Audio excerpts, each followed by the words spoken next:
right, everybody, welcome to Our Experience, ASCP's podcast. My name is Chad Wers. I am the Chief Executive at ASCP, and I'm with my tag team partner, Tom Hansel of Hansel Health, and I've got my Built in Ohio t-shirt on because we're talking about the Midwest Regional, which is in July 16th and 17th, I think, are the dates.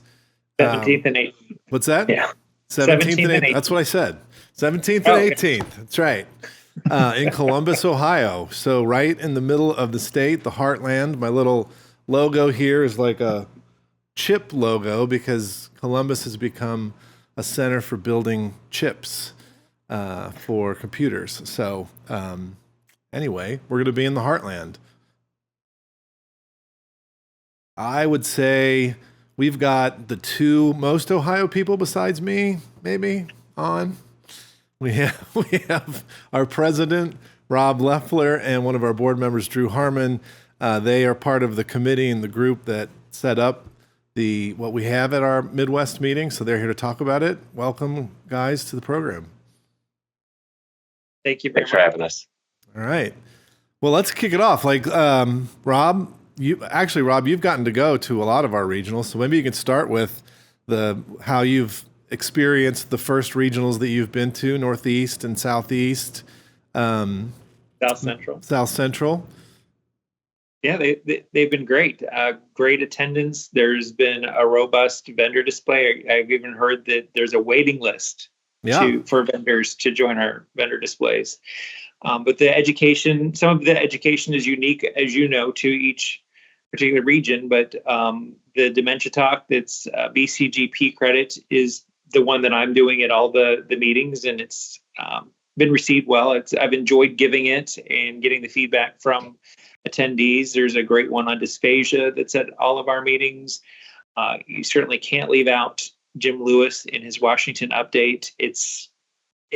Every time I hear Jim talk, I'm amazed at his breadth and depth of knowledge and the value that he brings to us as an organization and to our membership.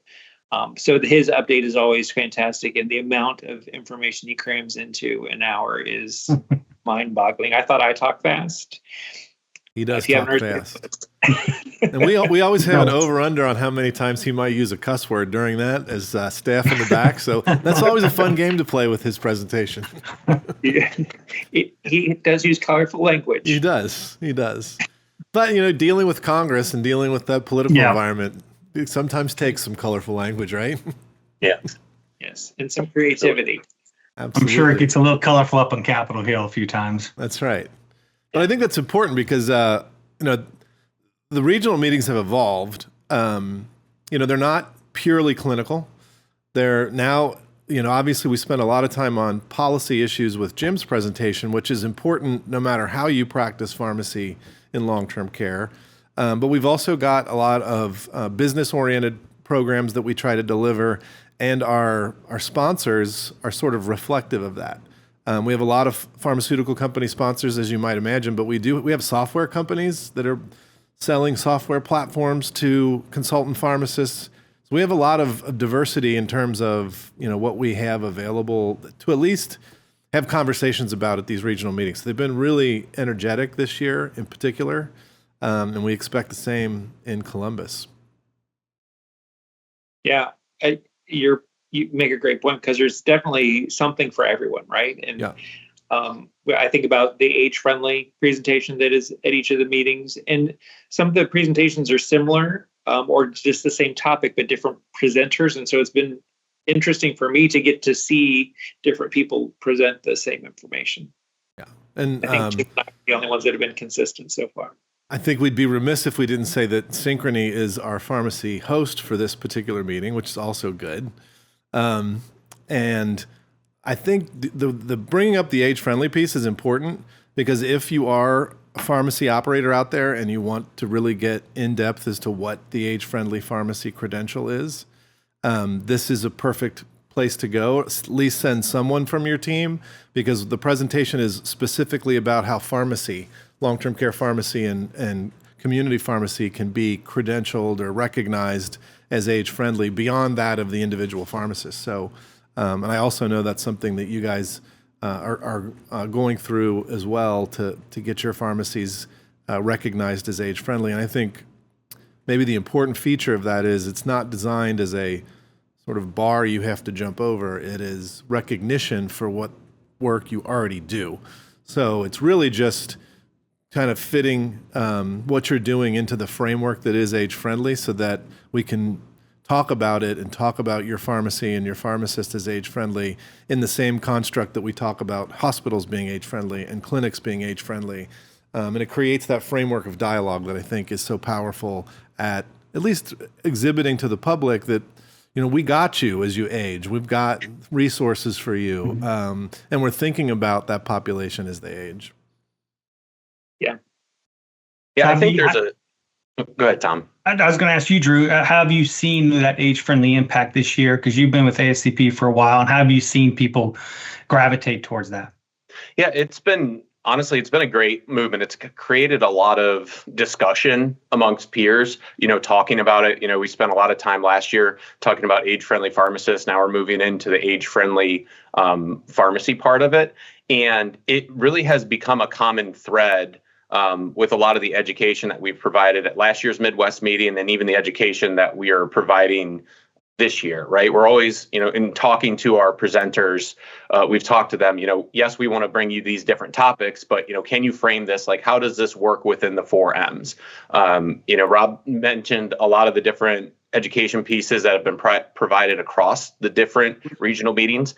We also get some flexibility on the regional side to really try to program it specifically, to our region and what folks are interested in from that standpoint. So we're really excited to be able to bring some speakers in, from a regional aspect and talk about a lot of different areas that the membership has exhibited interest in, right? We've got Lauren Castles coming and she's going to talk to us about functional medicine and how that works with the 4 M's. It was really cool. She shared on LinkedIn that she, in getting ready for her presentation, she completed her age-friendly pharmacist certification. So it was, it's really cool to see that cross-dimensional education sharing and that age-friendly movement.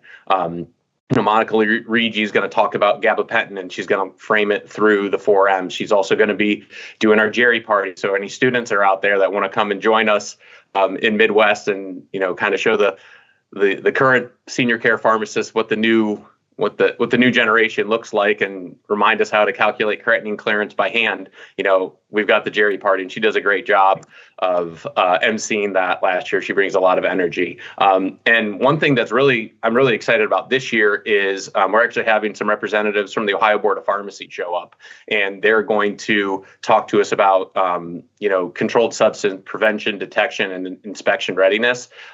We've had a great relationship from the Ohio ASCP with the Ohio Board of Pharmacy and using us as a resource when things come up in long-term care and institutional pharmacy. So we're really excited to partner with them to share their knowledge with us and be able to ask them questions, on their side of the boat when it comes to, Board of Pharmacy, licensure, all that kind of stuff. Is that accredited for a law CE? For Ohio? I do not know. I'll have to double check on that one. I'll look into that because I need one of those. So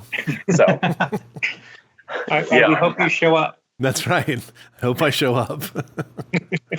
Now it's so cool to see the evolution that the ASCP, but all of our pharmacists and all of our members, are in the process of evolving. We talk a lot over the last couple of years about long-term care at home, but at the end of the day, that's where this age-friendly comes in at, because that patient, that person deserves the same type of consultant pharmacist expertise, whether they live at home or live inside of a nursing home or an AL. And so, to see the expansion of that and kind of get away from the chart consulting, if you will, and that's still very needed and essential to our healthcare system. But to understand that, that geriatric patient deserves to have that same kind of clinical kind of aptitude and that clinical assessment, even if they're living at home. And now as we continue to grow, the baby boomer generation we talk about all the time, and the tens of millions of people that are sitting at home but still need that type of care. And so I think this move towards age-friendly is really going to allow us to expand well outside the four walls of an institutional setting of a nursing home. I would just say, Tom, too, and people probably recognize that we tape these shows ahead of time, but on this particular taping day, after this taping, Jim and I are going to the Centers for Medicare and Medicaid Services to talk to the Innovation Center about exactly what you just described, which is basically, why does a Medicare beneficiary that happens to live in a nursing home get this benefit of having a consultant pharmacist on a monthly basis when a beneficiary of Medicare that lives at home or in assisted living doesn't automatically get that benefit? And how can we build a program that looks at what happens if people in the community in assisted living, from the federal government's perspective, gets a routine consultant pharmacist, maybe a quarterly consultant pharmacist if it's not monthly. So we'll have that information certainly at the meeting and how this meeting went today, but that's exactly what we need to be talking about broadly. Is we have Medicare beneficiaries that get some really great services in nursing homes. And I know people's perception of nursing homes isn't always the best, and nobody ever wants to end up in a nursing home. But the reality is, in a nursing home, you have one pharmacy, you have one consultant pharmacist looking at your meds, you've got generally one prescriber, and you have a nursing staff that is administering the meds to you. So you're position A in terms of med management. You're 100% compliant and adherent, and you have multiple disciplines making sure that the meds that you're getting are effective and safe. We don't always have that in other places, not because the disciplines aren't trying to do a good job, but because you might go to 2 or 3 pharmacies. You might go to 2 or 3 specialists and get different prescribing. You might shop around for the best price, and that takes you multiple places.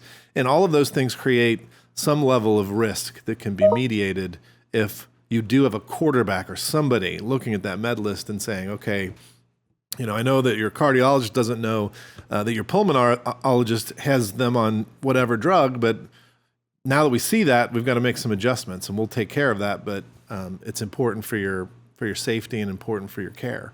So it's important. It's important stuff. Yeah. It's going from a transaction fee for service healthcare system to a holistic healthcare system. And, Yep. We talk about all the time, and we're all preaching to the choir here, but, getting CMS to understand that, I think is a huge part of our obligations going forward. Absolutely. So Rob, tell us now, you're half a year into your tenure of El Presidente. You got a half a year, right? A little bit less than a half a year to go. But how's it been so far? What do you outside the July Ohio mid-year meeting? What else are you looking forward to as we head towards annual here in a few months? I can't even begin to tell you how quickly it's flown by. I mean, I think anything that's just a year is. You think, oh, I've got 12 months of this, and it's half over, like you talk about. We've seen a lot of progress. We've got the practice channels up and running, and we're seeing some growth and interest in those. And I think one of the big things that I hope to continue to see through the end of the year is that continue to grow and continued awareness, because it's new. So people are still trying to figure out what exactly is a practice channel and how is that different than the old committees that we used to know about or maybe participate in. And it's definitely a different mindset that, it's not just me, but we've collaborated as part of, ASCP as a whole on. That's a big thing. I've been honored to be able to go to each of the regional meetings this year, which is not something that the president is always able to do, but I've been able to working into the schedule. And so, we've got people that go to our regional meetings that don't necessarily go to annual meeting. And there's, there's some overlap, but the opportunity to intersect with some people that maybe we don't normally see from, the board side of things and interact with them and give an opportunity to have a conversation and listen to what's affecting them. But it's, I plan to finish strong, and I'm looking forward to seeing what else develops over the next several months.